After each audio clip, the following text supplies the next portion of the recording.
Una vez más estamos reunidos con el propósito de poder avanzar en esta materia de Cristología. Hoy damos continuidad a la unidad número 2, que está hablando concerniente a la naturaleza humana de Jesús, la naturaleza humana de Jesús. Sin embargo, el tema para hoy va a estar enfocado en la historia cristológica de cómo se desarrolló a través de la historia lo que de hoy se conoce de la naturaleza de Cristo. Y ha sido un desarrollo en ocasiones heregético que hasta en el primer siglo podemos evidenciar. Y que los apóstoles, los padres de la iglesia tuvieron que confrontar en muchas ocasiones para una mejor comprensión de las Sagradas Escrituras. Quiero que me acompañen en sus Biblias a 1 Corintios capítulo 1, versículos 21 y 22. Dice: porque los judíos piden señales y los griegos buscan sabiduría, pero nosotros predicamos a Cristo crucificado, para los judíos ciertamente tropezadero y para los gentiles locura. Noten que el cristianismo se originó en una cultura judeo-helenística y esto podía ser causa de diversas interpretaciones. Los judíos eran aquellos que requerían de experimentar, de presenciar, y los griegos o gentiles en realidad eran más pensadores, buscaban más la comprensión profunda de los asuntos. Cuando acudimos al Nuevo Testamento nos damos cuenta de que al hablar de Jesús se ocupaban de quién era Él, de quién era Jesús para nosotros, como nuestro Redentor, como nuestro Salvador, pero la Biblia no profundiza en lo que era Él, en su naturaleza. Pero cuando el Evangelio llegó a los gentiles y llegó inclusive a los griegos, entonces se empezaron a cuestionar muchos asuntos concernientes a la naturaleza de Cristo. Si Cristo es Dios, ¿cómo puede ser completamente humano? Y muchos otros temas de que también hemos estado hablando en clases anteriores. Sin embargo, esto fue un proceso histórico que se estuvo desarrollando y de hecho fue necesario cinco siglos de estudio para conciliar esta incógnita. ¿Qué era Jesús? ¿Qué era Jesús? Es la pregunta. Y fue un proceso paulatino en la teología. En primer lugar, fue tocante a la Trinidad. Dado a que hubo una revelación de Dios a través de la persona de Jesús, ¿cómo podríamos comprender esto con relación a el único Dios verdadero? Entonces, hubo mucho tiempo de discusión acerca de la Trinidad y cómo es que tres personas podrían ser la misma deidad, ¿sí? Hasta que se pudo conciliar la idea de un Dios triuno, una única deidad con tres personas reveladas a través de la historia. Pero luego se habló de la humanidad de Jesús, que podíamos entender de que Jesús se encarnó realmente, de que Dios vino a este mundo y se reveló en carne. Era un Dios encarnado. Pero la humanidad de Jesús también tenía muchas cosas por debatir, ¿sí? Si era completamente humano o si tenía cierto porcentaje de la genética humana. Sin embargo, se pudo conciliar de que él realmente fue humano, se encarnó.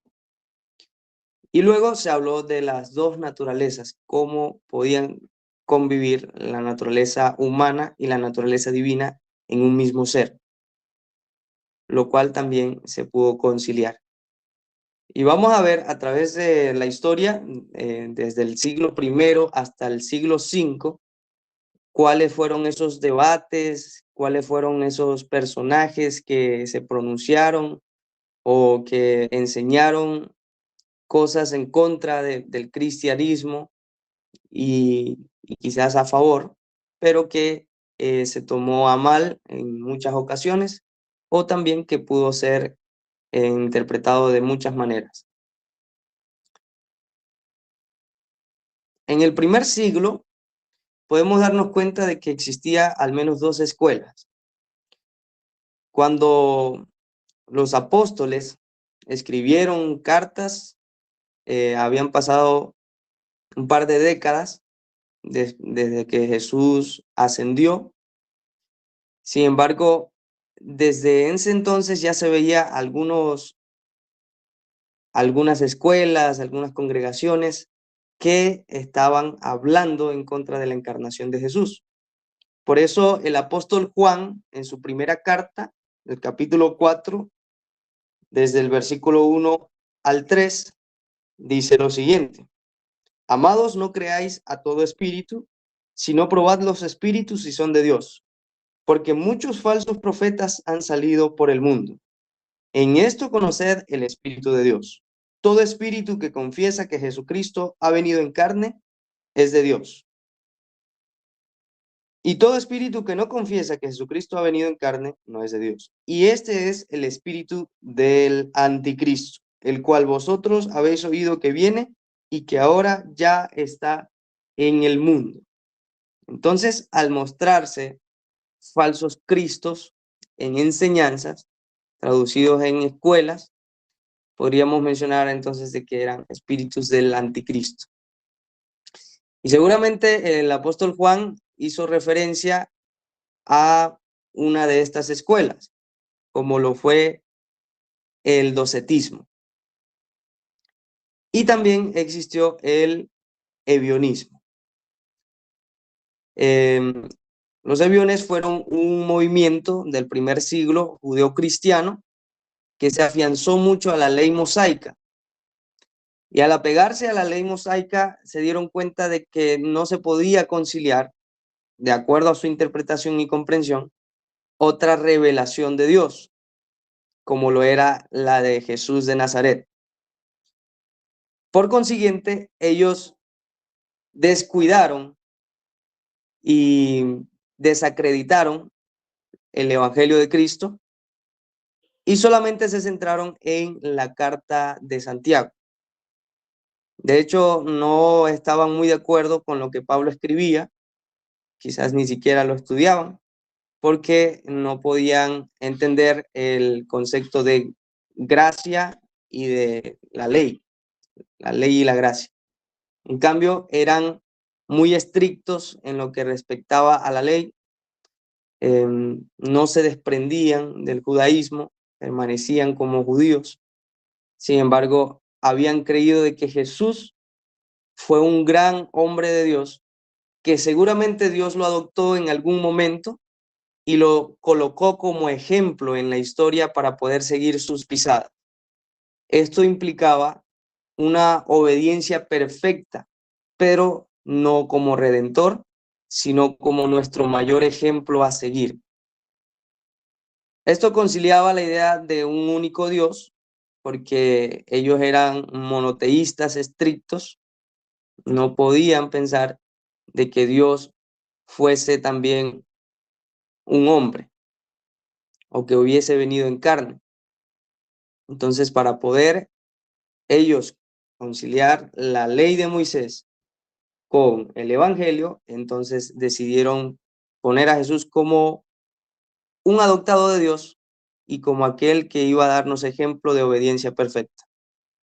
Noten que ya podemos ver alguna vislumbre de cómo ellos podían comprender la salvación, ya que Jesús no era redentor, entonces se convertía solo en un ejemplo a seguir y ellos seguían sus pisadas, ciertamente. De hecho, Ebión es pobre en hebreo y ellos practicaban esa abnegación completa de sus bienes materiales, se desprendían de incluso sus propios intereses, siguiendo el ejemplo de Jesús. Procuraban tener una obediencia perfecta y que de esta manera iban a ser salvos. Entonces era un legalismo completo. Pero todo inició por cómo comprendían la persona de Jesús. Ahora hablemos de los docetistas. A diferencia de los ebionistas, estos son griegos y viene de la palabra doqueo, que significa apariencia en griego. Ellos afirmaban de que Jesús en realidad no podía ser hombre. Entonces los ebionistas no concebían a Jesús como Dios, los docetistas no concebían a Jesús como hombre, sino que fue una teofanía, o que Jesús, como Dios, apareció con apariencia humana, valga la redundancia, pero no como que realmente se hubiera encarnado. Esto es debido a la dualidad que ellos creían. Creían de que todo lo material era malo y que no podía ser que Dios podía habitar en algo material. Entonces, para ello, dijeron de que lo que realmente era divino era el alma o el área espiritual de Jesús, que era el plano superior. Inclusive esto se aplicaba a todas las personas y se decía de que entonces nuestra alma era inmortal y que se iba a liberar de la prisión del cuerpo. Además, ellos decían de que tampoco había nueva revelación, por lo tanto Jesús era el único Dios. Bien, luego avanzamos en el siglo tercero, pasados unos siglos más adelante, y se vio este auge, conocidos como los alogoi, refiriéndose a que estaban en contra de la doctrina del logos eterno. Estaban en contra de que Jesús fuese realmente Dios revelado, sino una manifestación más del único Dios. Estos se les denominaron monarquismo, dado a que se conocía o se entendía a Dios como el único Dios y como el Rey soberano, y el Espíritu Santo y Jesús como una manifestación del único Dios. Por consiguiente, ellos son los antepasados, por así decirlo, de la unicidad, de lo que hoy se cree como la unicidad. Existían dos posturas. Unos eran los dinámicos y otros eran los modalistas.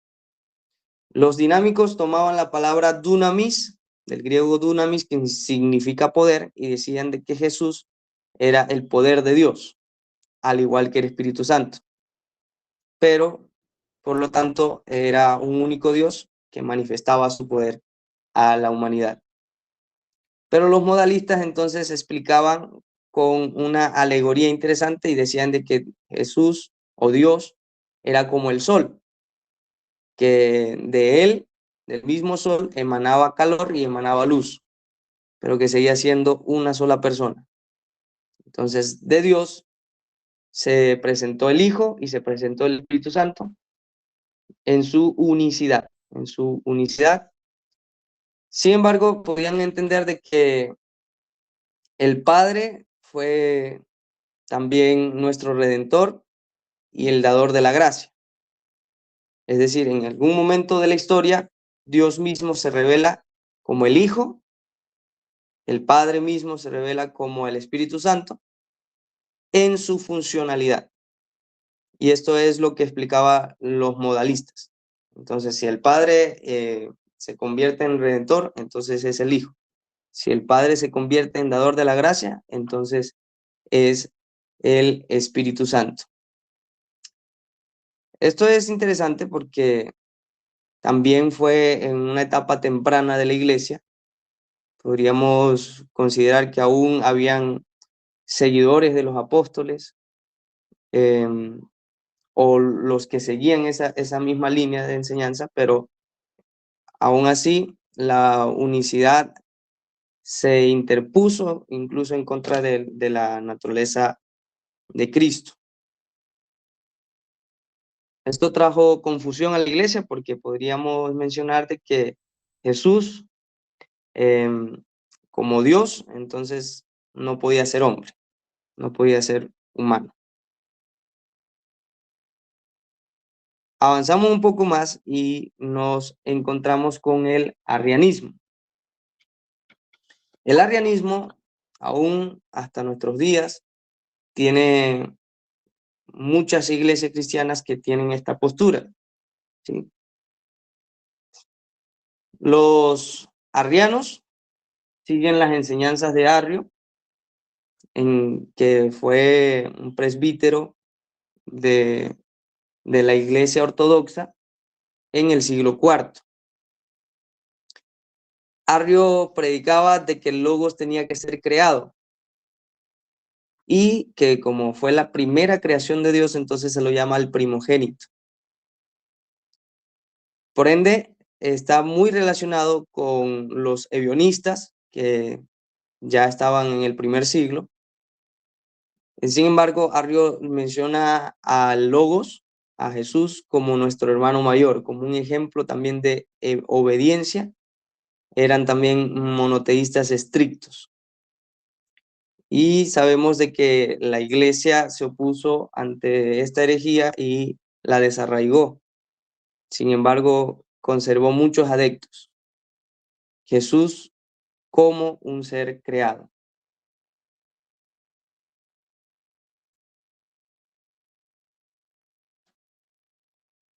Hubo más herejías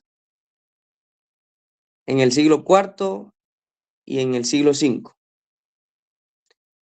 Y eran, de hecho, grandes pensadores o padres de iglesia, patriarcas también se les denominaba, de la iglesia, como lo fue Apolinario, Nestorio y Eutiques en la Odisea, Alejandría y Constantinopla.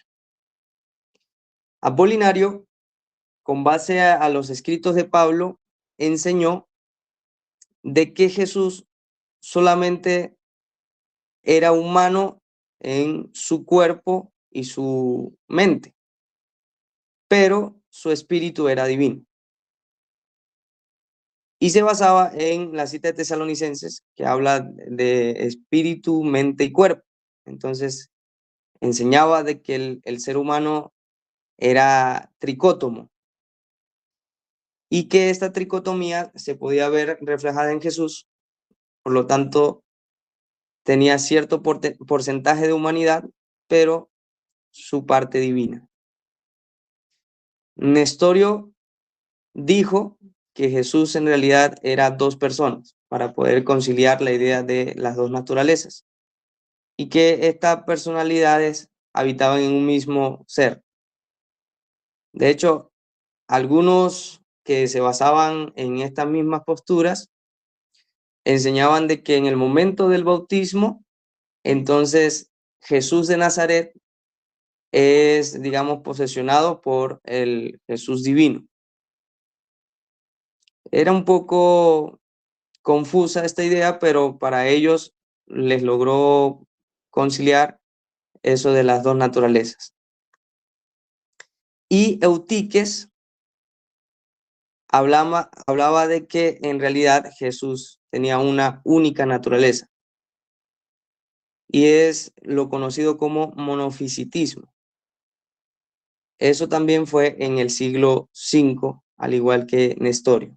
Entonces, unos predicaban de dos personas. Eutique se levanta para poder rebatir esta idea y decía de que entonces era una sola naturaleza. Noten que el desarrollo de la cristología tuvo muchas confusiones y tuvo bastantes adeptos en su tiempo. Muchas de estas herejías ya no están, pero como el arrianismo, por ejemplo, continúa. Y es aún más peligroso porque de aquí depende la concepción que tengamos dentro de nuestras filas. En el 451, el Concilio de Calcedonia resuelve que Jesús es perfecto en deidad y también perfecto en humanidad. Entonces, aún a pesar de todas estas herejías que se levantaron en la historia, el Concilio Cristiano de Calcedonia pudo traer a colación este tema y decidir que Jesús fue hombre y Dios, y que eso no tenía nada que ver con dos personas o con una única naturaleza, sino que ambas naturalezas pudieron convivir. Noten que fueron casi 5 siglos de discusión teológica para poder llegar a un acuerdo y resolver este dilema. Pero es cierto que aunque la Biblia revela que Jesús tuvo las dos naturalezas, no podemos con nuestra mente finita terminar de comprender este misterio. Y es necesario simplemente aceptarlo y reverenciar a Jesús como nuestro suficiente y único Salvador. Pero en el adventismo, la discusión teológica comienza en 1888, en el Congreso de la Asociación General realizada en Minneapolis. Esto tocó varios temas, hubo varios expositores en este congreso, pero los temas principales fueron la justificación por la fe y la naturaleza de Cristo. Hay, según Adams, una pérdida de registros de el discurso que hubo en 1888 por estos dos personajes, Jones y Wagoner. Pero según Roy Adams, en su libro de la naturaleza de Cristo, dice que estos dos personajes son los que han provisto el terreno propicio para el auge de la posición sostenida por ciertos adventistas contemporáneos. Es decir, que de lo que ellos enseñaron en esa ocasión, aún hasta nuestros días, podemos ver que hay muchos adeptos. ¿Y qué enseñaban eso? ¿Qué enseñaban y qué quizás dijeron en ese momento? Porque posteriormente se pronunciaron, es de que Cristo conservó su naturaleza carnal, humana, semejante, no semejante, sino igual a la nuestra. Es decir, que nuestra misma naturaleza humana era la misma de Cristo, la naturaleza caída. Y que por consiguiente, la obediencia perfecta que Cristo mantuvo, la podemos mantener nosotros. Por lo tanto, podríamos alcanzar la perfección. Y es lo que se conoce hoy como la teología de la última generación, que va a haber una generación que en los últimos tiempos va a poder permanecer en pie sin necesidad de un intercesor, sin necesidad de que Cristo pueda interceder ante el Padre por nosotros. Sin embargo, Jones, bueno, volvemos un momento, Jones dijo y afirmó de que en realidad lo que Cristo mantuvo distinto fue su mente. La mente de Cristo no fue la misma mente del hombre.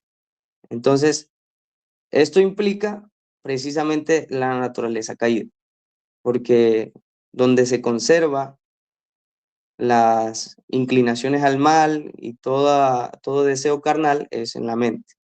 Entonces, la Biblia nos enseña de que Cristo vino en semejanza de carne, pero que en realidad fue distinto su mente.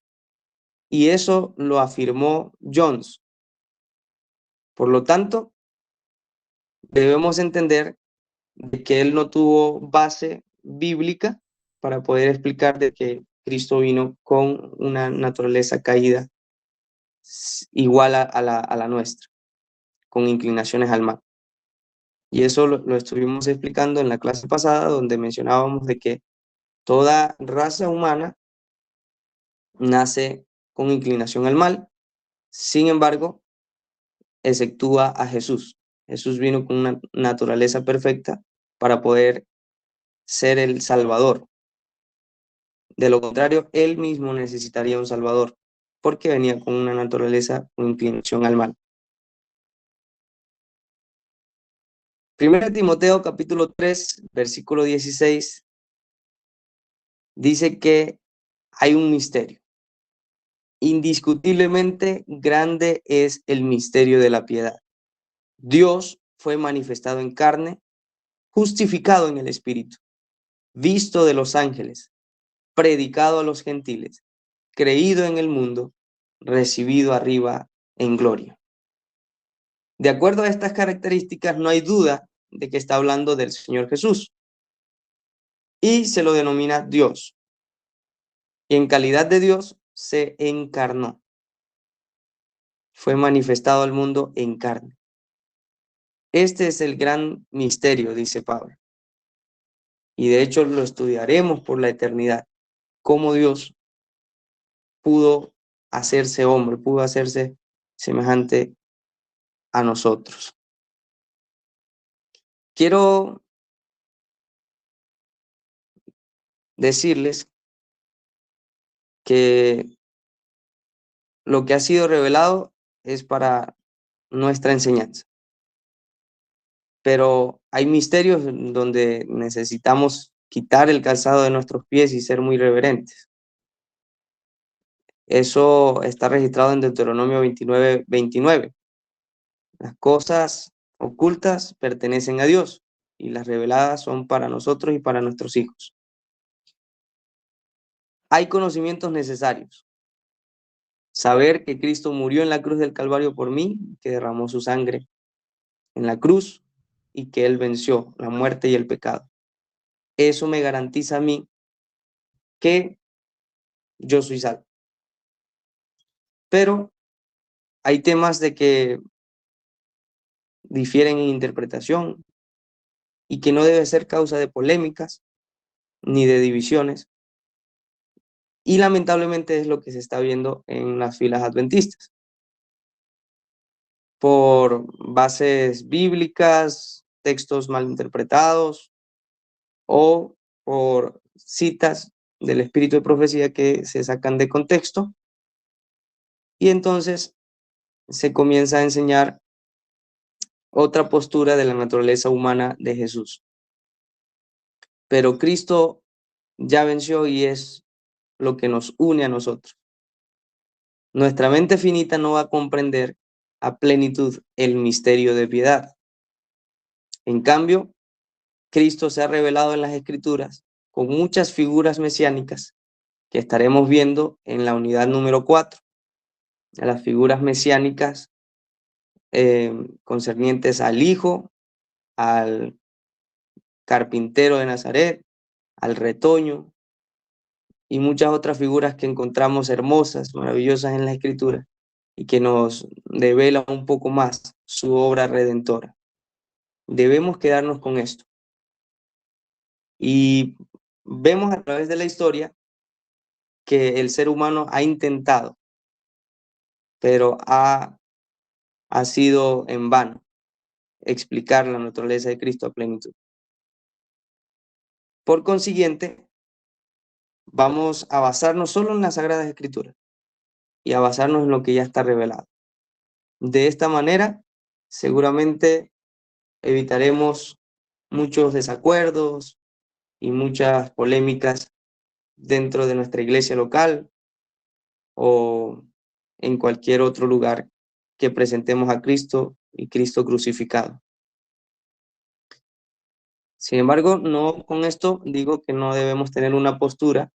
Es importante poder comprender este tema y poder aplicarlo a nuestra vida porque de ello depende también nuestra comprensión de esa redención salvífica.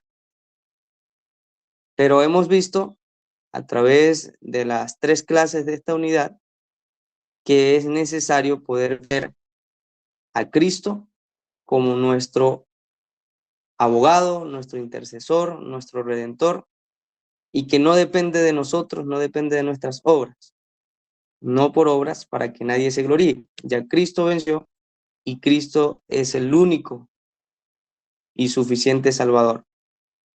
Él venció el pecado y por eso nosotros hoy podemos ser más que vencedores. Que Dios les bendiga y que Dios nos ayude a poder comprender cada día más de esta salvación.